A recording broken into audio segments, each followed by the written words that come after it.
Hello दोस्तों, तो कैसे हो आप सब। आज हम पढ़ने वाले हैं क्लास 6 की एनसीईआरटी से फेयर प्ले। तो सबसे पहले फेयर प्ले इस शब्द का मतलब समझा देता हूँ। ये अलग अलग वर्ड है। फेयर का मतलब किसी विषय पर निष्पक्षता से अपने विचार रखना, ठीक है। प्ले मतलब खेलना भी होता है, कुछ कार्य करना भी होता है, ये सब। तो सबसे पहले ये पढ़ लेते हैं इसका जो ठोट है, बिफोर यू रीड, ठीक है। तो शुरू करते हैं। Has your best friend ever done something you thought was wrong. तो कहा कि क्या तुम्हारे बेस्ट फ्रेंड ने कभी ऐसा किया है जो तुम्हारे नज़रिए से, जो तुम्हारे मुताबिक गलत था। What did you do then, और फिर उसके बाद तुमने क्या किया। डिड यू कीप क्वाइट और did you tell your friend what you thought.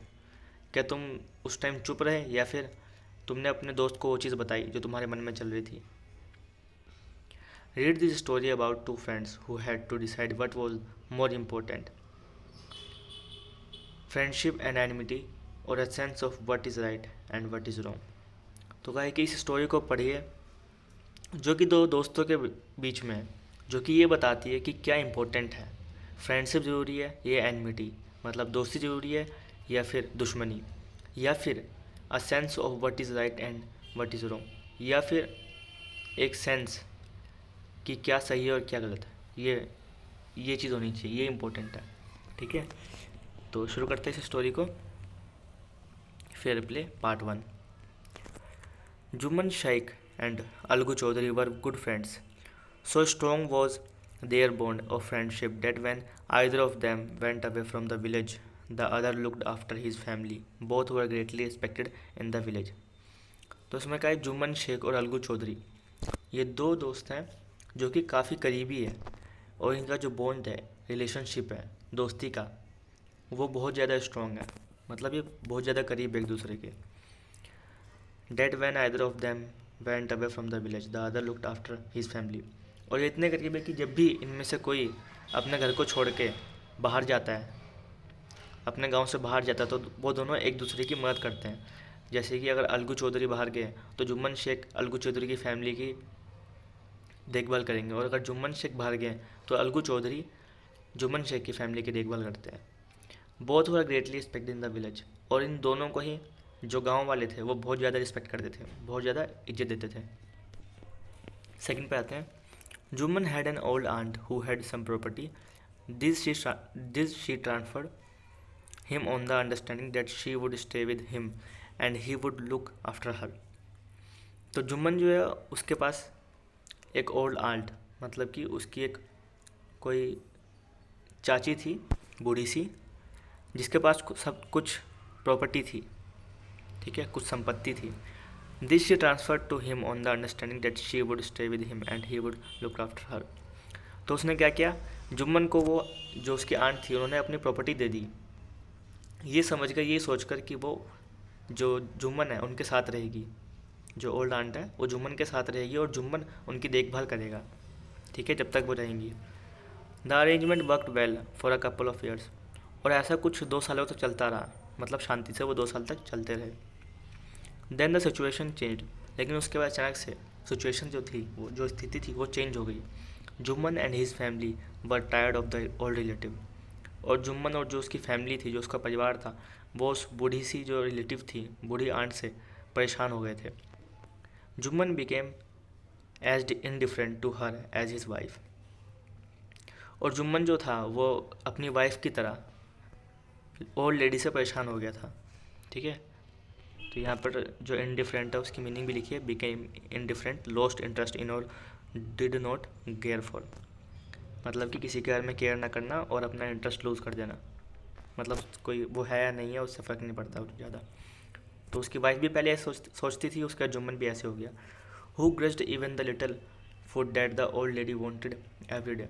और वो लोग जो ओल्ड लेडी हर दिन थोड़ा थोड़ा खाना मांगती थी, उससे ही परेशान हो गए थे कि हम ये भी क्यों दे रहे हैं। ग्रस्ड मतलब परेशान होना है, गुस्सा करना।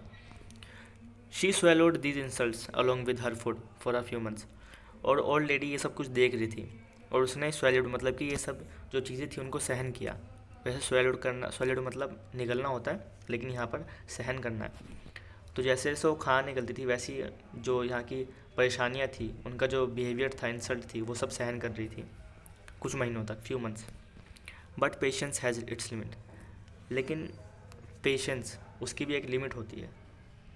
एक ही व्यक्ति कब तक सहन करेगा, है ना। तो नेक्स्ट पेज पे आते हैं।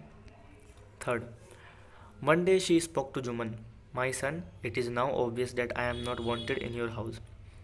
तो एक दिन जो जुमन की जो चाची थी, उन्होंने क्या कहा उससे, जुमन से, it is now obvious that I am not wanted in your house.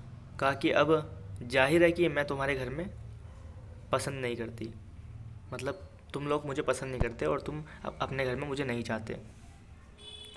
वो ये जानती थी। Kindly give me a monthly allowance so that I can set up a separate kitchen. तो उसने क्या कहा कि तुम मुझे मंथली अलाउंस मतलब कि कुछ पैसे दे देना हर महीने, जिससे कि मैं अपना अलग किचन बना सकूं, ठीक है। My wife knows best how to run the house. तो जुम्मन ने क्या कहा कि मेरी पत्नी जो है वो यहाँ पर जो भी है उन सबसे बेहतर जानती है कि घर कैसे चला जाता है, ठीक है। बी पेशेंट, तो बोलते हैं शांति बनाए रखो, ये सब करने की ज़रूरत नहीं है। सेड जुम्मन शेमलेसली, उसने बेशर्मी से कहा। This made his aunt very angry and she decided to take her case to the village panchayat.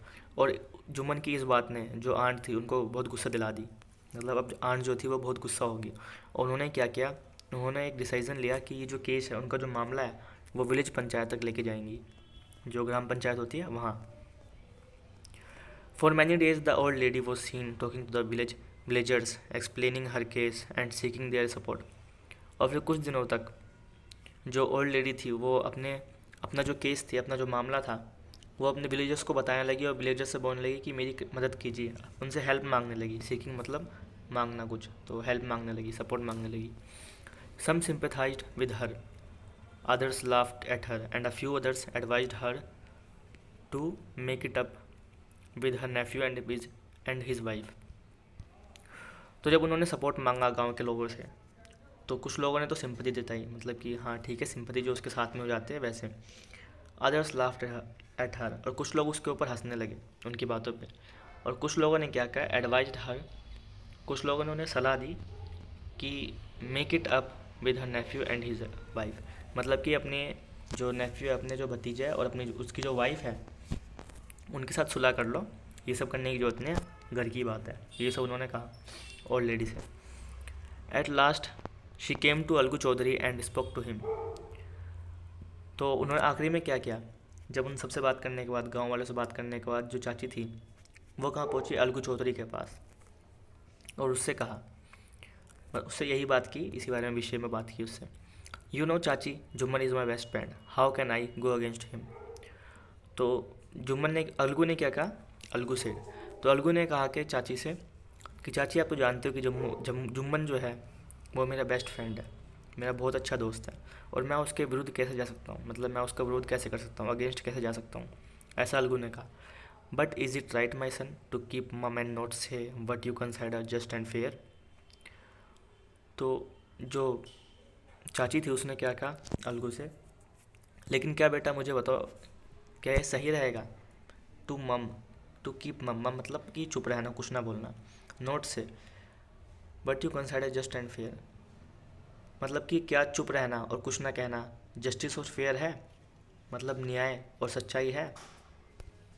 ऐसा जो चाची है वो उससे कहती है अलगू से कि न्याय करने का मतलब ये है कि चुप रहना और कुछ ना कहना। प्लीडेड द ओल्ड लेडी, ये ऐसा उसने कहा ओल्ड लेडी ने। Come to the panchayat and speak the truth, she said. और उसने क्या कहा अलगू से कि पंचायत के अंदर आओ और सच्चाई बताओ सबको, ठीक है। Algu didn't reply but her words kept ringing in his years. तो अलगू ने कोई जवाब तो नहीं दिया उस टाइम, लेकिन जो उसके शब्द थे, जो उन आंट के शब्द थे, वो उसके कानों में बार बार गूंज रहे थे। उनको जो अलगू था उसको आंट की बातें सुनाई दे रही थी बार बार। Part second. The panchayat was held the same evening under an old banyan tree. और उसी शाम को, जिस शाम जो आंट थी वो अलगू से बात करने गई थी, उसी शाम को पंचायत लगी, ठीक है। Under an old banyan tree, एक बरगद के पेड़ के नीचे पुराने से। Jumman stood up and said, the voice of the panch is the voice of God. तो जुम्मन खड़ा हुआ और उसने क्या कहा कि जो पंच की आवाज़ होगी, मतलब जो पंचायत हो रही है उसकी जो आवाज़ होगी, वो जो फैसला लेंगे वही फैसला भगवान का फैसला भी होगा। Let my aunt nominate the head panch, I will abide by her decision. तो लेट माई आंट नॉमिनेट का मतलब है कि मेरी आंट को डिसीजन लेने दीजिए कि इनमें से पंच में क्या होता है कि 4 5 6 कुछ जो हेड होते हैं वो बैठे होते हैं, तो उनमें से डिसीजन कौन लेगा, फाइनल डिसीजन कौन लेगा, ये डिसाइड करना होता है। तो जो जुम्मन था उसने क्या कहा अपनी आंट से कि आप अपनी मर्ज़ी से कोई भी हेड चूज़ कर लीजिए, कोई भी नॉमिनेट कर लीजिए, और आप जो कहेंगे मैं उसे मानूंगा, ठीक है। ऐसा उसने अपनी ओल्ड आंट से कहा। The panch knows neither friend nor enemy, what do you say to Algu Chaudhary, the old lady announced. तो ओल्ड लेडी ने क्या कहा कि जो पंच होता है, जो मतलब पंचायत का जो हेड होता है, उसके लिए ना तो कोई फ्रेंड होता है और ना कोई दोस्त होता है, ठीक है। वो निष्पक्षता से फैसला देगा। तो वो कहती है but you say to Algu Chaudhary, तो बोलते हैं अलगू चौधरी के बारे में क्या ख्याल है, अलगू चौधरी को हम हेड बनाए। ओल्ड लेडी ने ऐसा कहा। Fine replied Jumman hiding his joy over this unexpected piece of luck. तो जुम्मन जो था उसने शांति से फ़ाइन कहा कि हाँ चलो ठीक है, लेकिन अंदर से वो बहुत खुश था कि उसका जो लक है कितना अच्छा है कि उसका दोस्त थी, जो उसका बेस्ट फ्रेंड है, वो फैसला करेगा। तो उसे तो पता है अब उसको क्या लग रहा है कि जो फैसला है वो उसके फेवर में होगा, जुम्मन के। Chachi you are aware of my friendship with Jumman, said Algu. तो अलगू जो था उसने क्या कहा कि चाची आप जानते हो ना मेरे और दो जुम्मन की दोस्ती के बारे में, कि कितनी अच्छी बॉन्ड है हमारे बीच में। I know that, replied the aunt, but I also know that you will not kill your conscience for the sake of friendship. तो जो चाची थी उसने क्या किया, मैं हाँ अच्छे से जानती हूँ इस बात को, और मैं ये भी जानती हूँ कि तुम जो अपनी अंतरात्मा की आवाज़ है वो नहीं बदलोगे, उसे नहीं मारोगे अपनी फ्रेंडशिप के लिए। मतलब तुम्हारे मन में जो बात चल रही है सही और गलत के बीच, अगर सही है तो सही बोलो और गलत है तो गलत, लेकिन वो बोलो जो तुम सच में अंदर से सोचते हो। अपनी फ्रेंडशिप के लिए अपनी अंतरात्मा की आवाज़ को मत मार देना, ठीक है। ऐसा कुछ कहती है old aunt. God lives in the heart of the panch and his voice is the voice of God, and the old lady explain her case.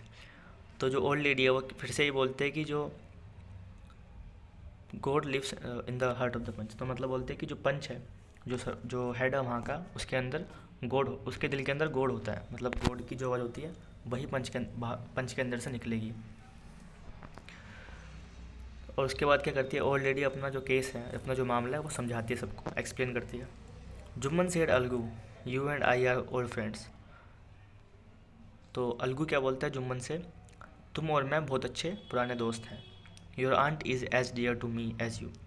और क्या है कि मेरे लिए तुम्हारी आंट, तुम्हारी जो चाची है वो उतनी ही प्रिय है जितने कि तुम्हारे लिए। Now I am a panch, you and your aunt are equal before me. और क्या है कि अब मैं एक पंच हूँ, मतलब कि जो पंचायत है उसका हेड हूँ, और मेरे लिए तुम दोनों ही बराबर हो, इक्वल हो। बट हैव यू टू से इन योर डिफेंस। तो अलगू ने कहा जुम्मन से कि तुम्हें अगर अपने डिफेंस में, अपने बचाव में कुछ कहना है तो बताओ। तो जो जुम्मन है वो क्या बोलता है, 3 years एगो बिगेन जुम्मन। तो जुम्मन अपनी बात शुरू करता है अपने केस को कि 3 साल पहले my aunt transferred her property to me. मेरी आंट ने अपनी जो प्रॉपर्टी थी, अपनी जो संपत्ति थी वो मुझे दे दी थी 3 साल पहले। I promised to support her as long as she lived. और मैंने उन्हें वादा किया था कि जब तक वो रहेंगी, जब तक वो जीवित हैं, तब तक मैं उन्हें सपोर्ट करूँगा, मतलब तब तक मैं उनकी हर मदद करूँगा। I have done all I could. और मैंने जो मैं कर सकता था उनके लिए वो मैंने सब कुछ किया। There have been a couple of quarrels between my wife and her, but I can't stop it. तो उसने कहा कि यहाँ पे मैं जो बहुत सारी लड़ाइयाँ मेरी वाइफ और आंट के बीच में होती रहती हैं, मतलब झगड़े वगड़े होते रहते हैं, लेकिन मैं उसे रोक नहीं सकता, मेरे बस की नहीं है वो रोकना। Now my aunt is claiming a monthly allowance for me from me. और अब जो है मेरी आंट मेरे से बोल रही है कि मुझे मंथली अलाउंस, मतलब महीने महीने में कुछ पैसे मांग रही है मुझसे।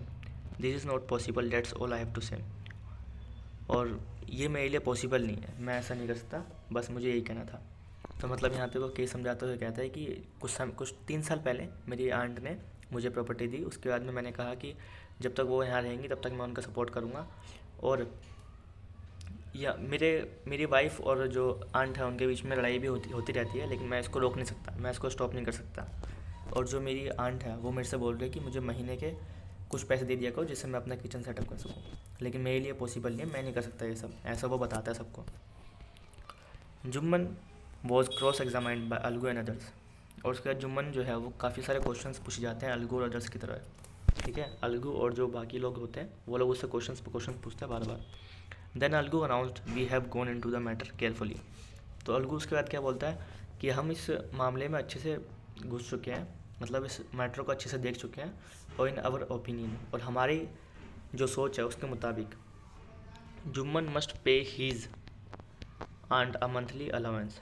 तो वो फैसला क्या निकालते कि जुम्मन जो है उसको अपनी आंट को मंथली अलाउंस देना पड़ेगा, मतलब महीने में हर महीने कुछ पैसे देने पड़ेंगे।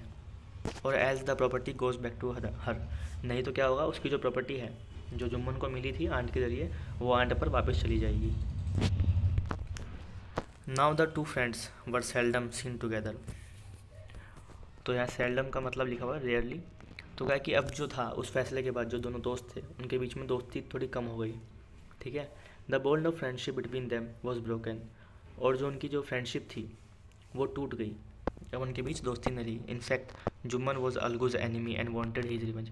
और अब क्या था कि जुम्मन जो था वो अलगू का एनिमी बन गया था, दुश्मन बन गया था, और अपना रिवेंज चाहता था, मतलब बदला।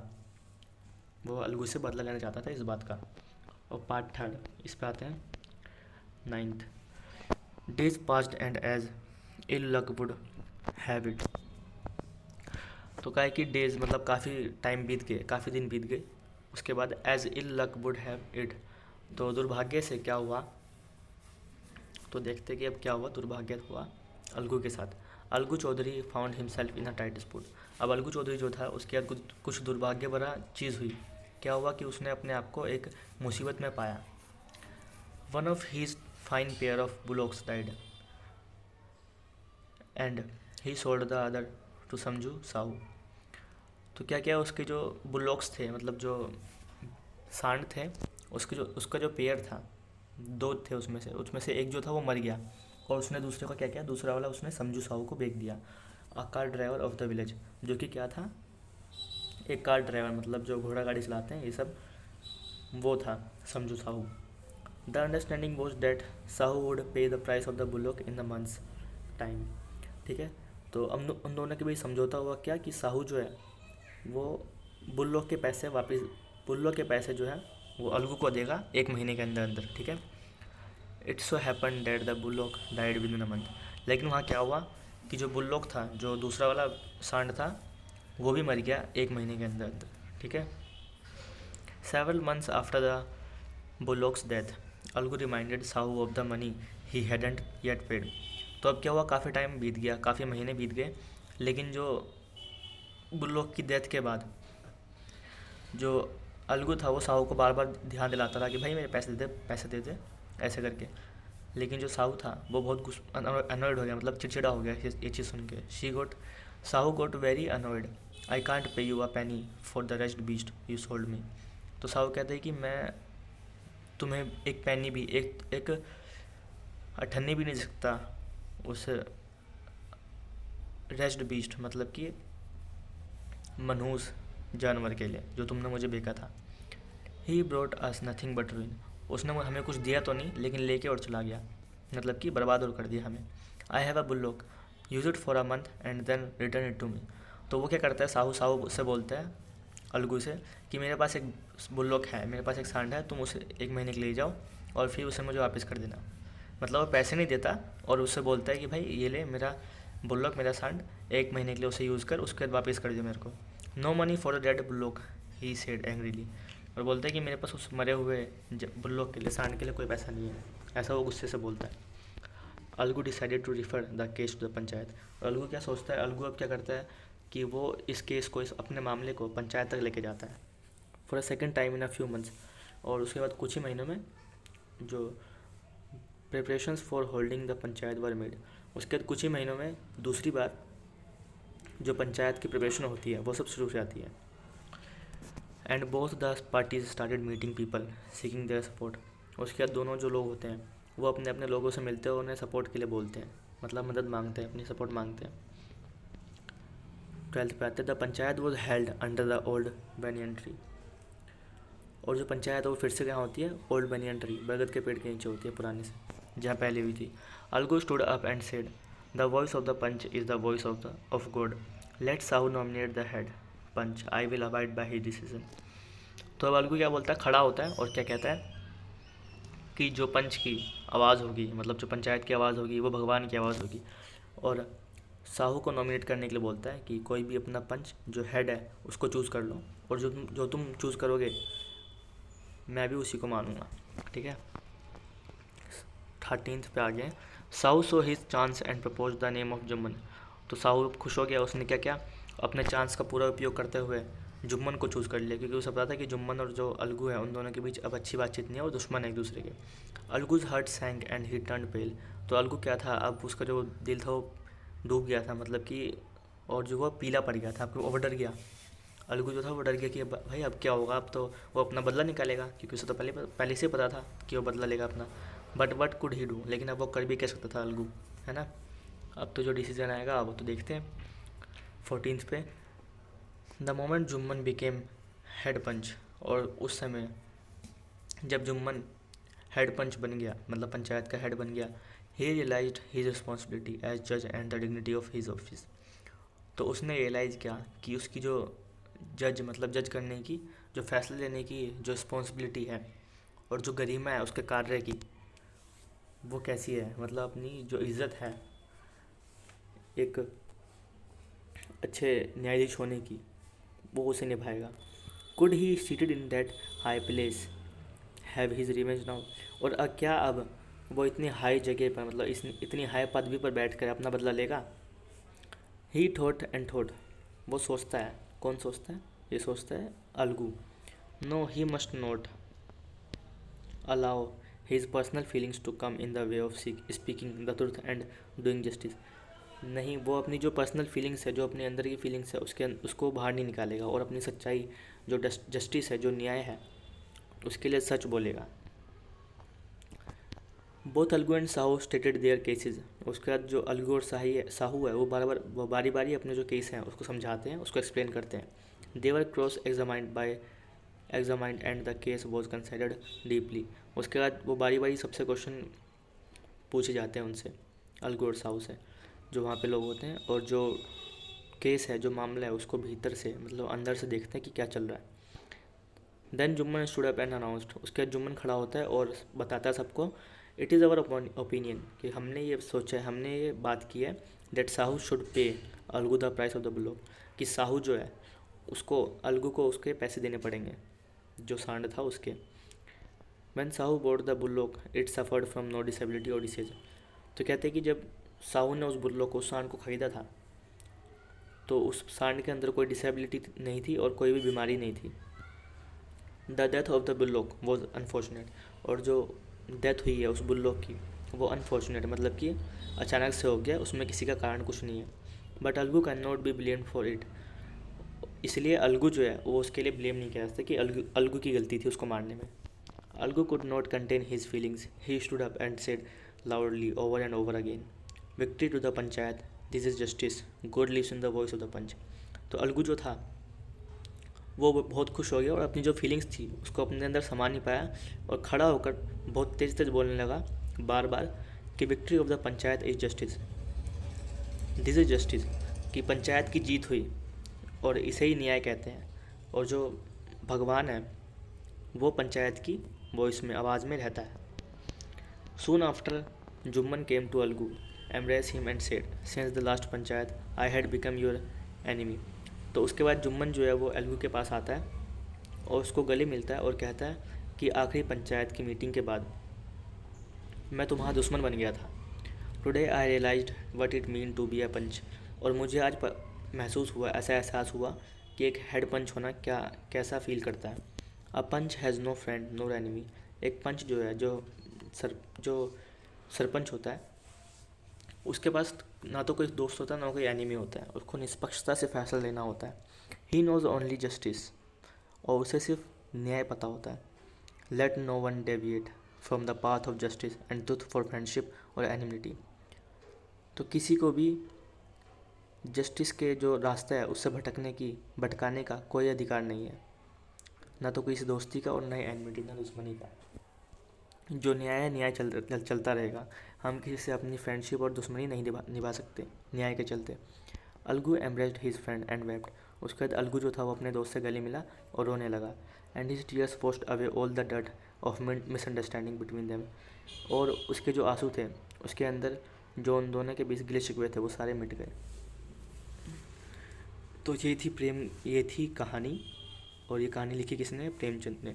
ठीक है, तो उम्मीद है आपको वीडियो पसंद आई होगी। पसंद आई तो लाइक कर दीजिएगा, शेयर कर दीजिएगा और चैनल को सब्सक्राइब कर दीजिएगा। Thank you.